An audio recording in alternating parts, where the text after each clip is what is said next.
a Living History production.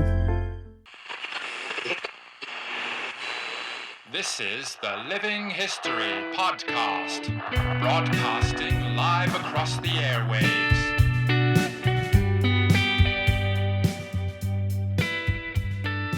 Hello everyone, welcome to a special episode of Living History. We are out and about exploring artefacts connected with military history, which is always one of the most exciting things that I do.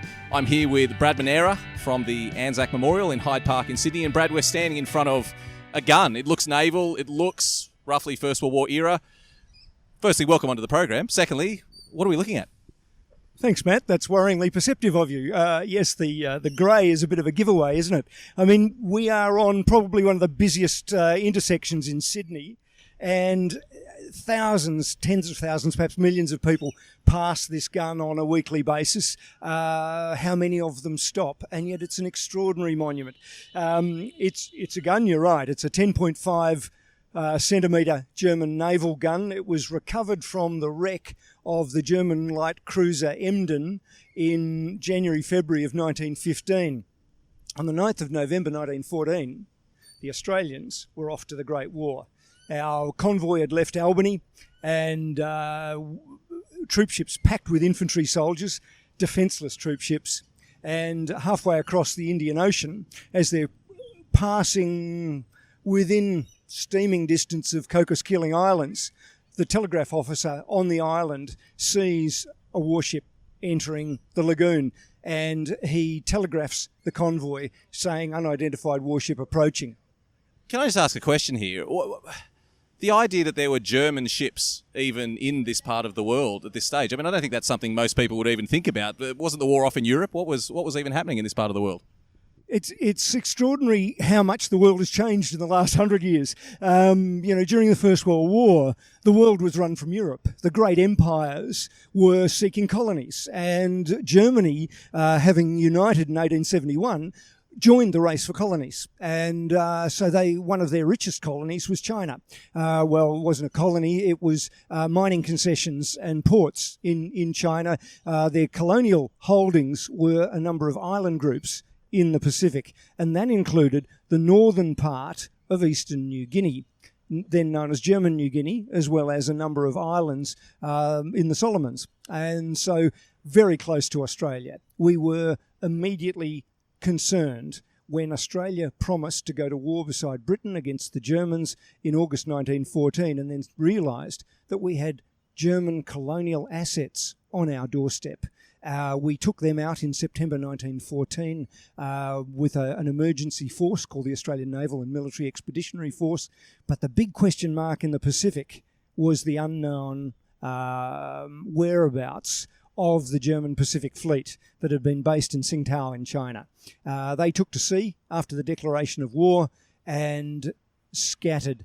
The bulk of the fleet kept together and headed for South America, but Karl von Müller, in command of the Emden, was a bit of a lone wolf, and he just took off on his own, and over the next 2 months just ripped his way through the Indian and South Pacific Oceans. He sank a Russian cruiser, he sank a French destroyer, sent 15 merchant vessels to the bottom, and captured 3 colliers. You know, he became a legend within 2 months of the outbreak of the war, and so Emden became a great terror in our part of the world. And we know we've got to ship our soldiers to join the war. And so the convoy had to be escorted. And the principal escort were the Australian cruisers Melbourne and Sydney, and the Japanese cruiser Ibuki. So they're escorting our relatively defenceless troop ships across the Indian Ocean when they get this call from Cocos Islands, unknown warship. And of course, because of the fear of Emden, where's she going to pop up? They thought they better dispatch somebody from the convoy to check this out. The Japanese were infuriated that it wasn't them. They were on the wrong side of the convoy. The closest vessel was HMAS Sydney, and Sydney was commanded by Captain John Glossop, a Royal Naval officer on detachment to RAN, and he took his vessel in. Of course, he was expecting Emden, or thought there was a pretty reasonable chance it was going to be Emden. He had a great deal of confidence in his vessel. He was armed with 6-inch guns. You know, he can throw a shell, a massive shell, almost 14 kilometres. And he knows that Emden's a light cruiser. She's only got, in British language, 4-inch guns. Germans, 10.4, 10.5 centimetre guns. Now, they've got a range, he reckons, about 8.5 Ks. So he and his gunnery officer, and if we look at this monument, you can see the names of the officers on board Sydney recorded on the monument. And Dennis Rahili, 3 names down, is his gunnery officer. Glossop, Rahili, Emden's under full steam. They're on the bridge talking to each other. How close can they get and take out Emden without any damage to Sydney? Rahili tells him, look, you can get to within 9.5 Ks of Emden and she can't touch us. So Glossop's bags of confidence, calls his ship to action stations. They're under full steam. Emden sends a crew ashore to destroy the telegraph station when they spot the smokestacks of Sydney on the horizon. They take off without picking up their shore team, and that's a totally different story. But Glossop calls his ship to action, and they go out to engage Sydney. He knows as soon as he's got visuals on Sydney, she's much better armed than he is. He cannot believe that Glossop lets him within gun range. And when we look at this gun, this 10.4 centimetre gun that should only have had a range of about 8 Ks, we can see that it's on a very unique mount, brand new to the German Navy, these pedestal mounts. And they've given that gun an extra 1,000 yards range that Glossop and Rahili don't know about. And so, with all the confidence in the world, Sydney's steaming up and Emden opens up on her at that range and just peppers Sydney. The Emden crew have got a heap of war experience under their belt already. Sydney's under fire for the first time. And so Sydney takes 16 casualties in those first couple of salvos from Emden. 4 of them die of wounds. The other 12 are badly, badly injured. And they're the only hits that Sydney takes during the action. From then on, Glossop realises stay out of range and just pound Emden. And he proceeds to do that for the next 50 minutes.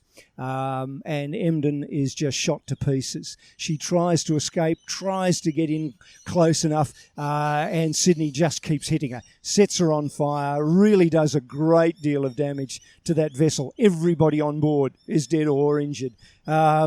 She's going to go down. There is no doubt about it. And so as a result, Muller knows that he's got 136 badly wounded, badly burnt sailors on his ship, and she's headed for the bottom. And so he runs her back to the islands and hits a reef. He can see a reef in front of him, and he runs the vessel up on that reef to prevent the vessel from sinking, because his decks are covered with badly wounded sailors, and if they've got any chance of survival, he's got to keep that ship above the water.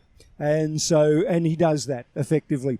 Sydney thinks that there's a risk of Emden having some support, so she doesn't immediately go to the aid of the wreck, goes off in search of Emden's support vessel.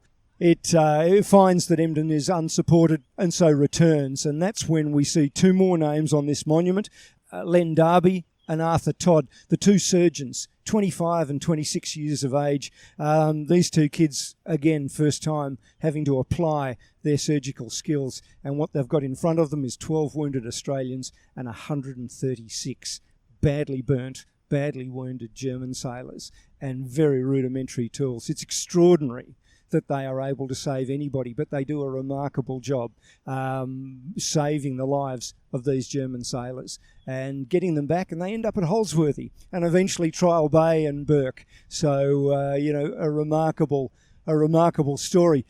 But when we look at this gun, it was recovered from the wreck in early 1915 by HMS Cadmus, a Royal Naval supply ship, and brought here to Sydney because that vessel is named for this city, the first ship that Australia owned that bore the name of this town. So it's a really important memorial to us, to obviously the 4 Australian and Royal Naval personnel who died on that vessel, the gallantry of the crew, but also it's a silent memorial to those German sailors that died so gallantly in Australia's first naval victory of the Great War.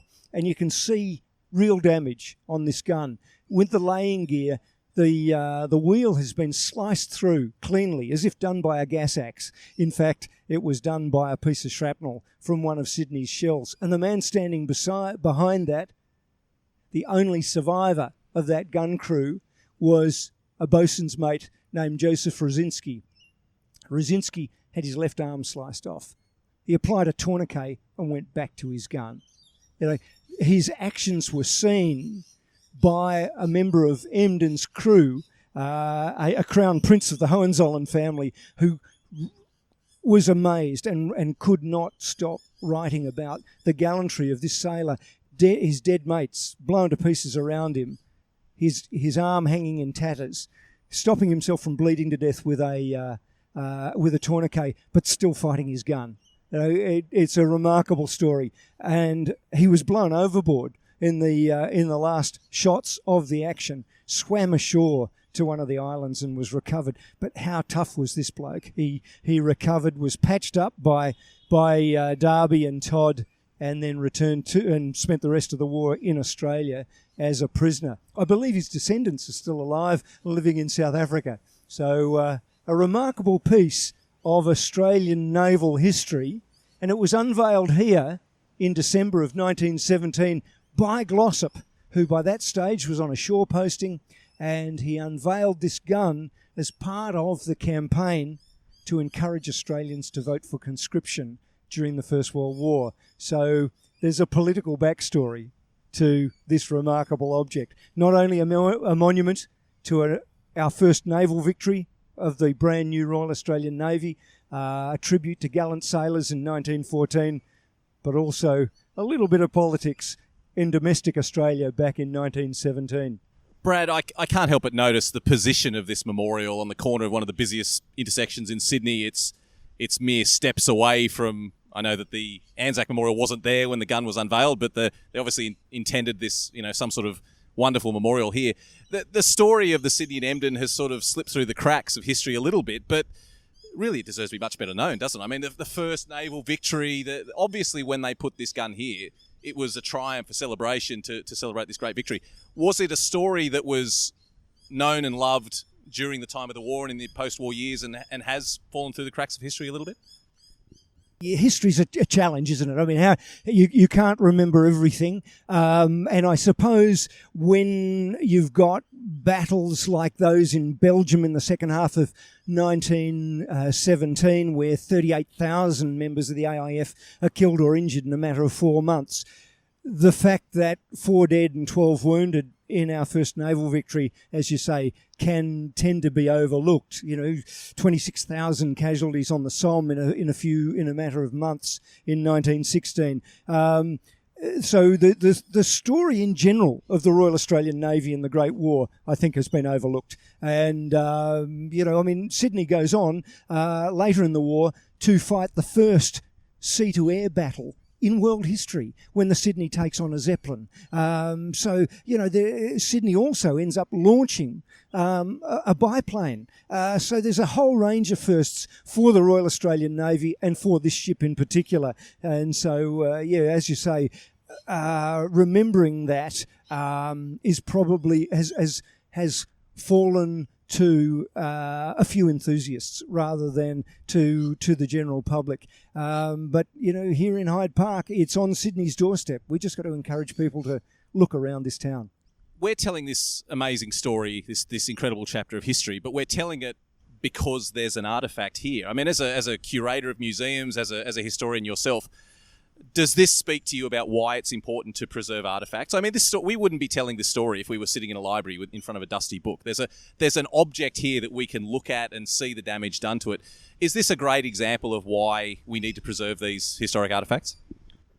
Oh, look, I think that's a very astute comment. I mean, Wes Olsen has written a very, very fine book on the Sydney Emden fight and on the history of the Cormoran. Just came out last year. So and archival research, extraordinary archival research. But as you say, I hope people read it. But I can't help but feel that Wes was inspired by artifacts just like this, and the sort of the two guns, one from Sydney, one from Emden, that are on display at the Australian War Memorial. So I think objects like this bookend that sort of archival research. And so if walking past this object encourages people to read a little, or if reading the book encourages people to visit this artefact, I think it's really going to work well together. Well, Brad, it's been a fascinating account of what is a fascinating chapter of the First World War that is probably unknown to most people. Mate, just thank you so much for taking the time to tell us about it. My pleasure, Matt. Good luck.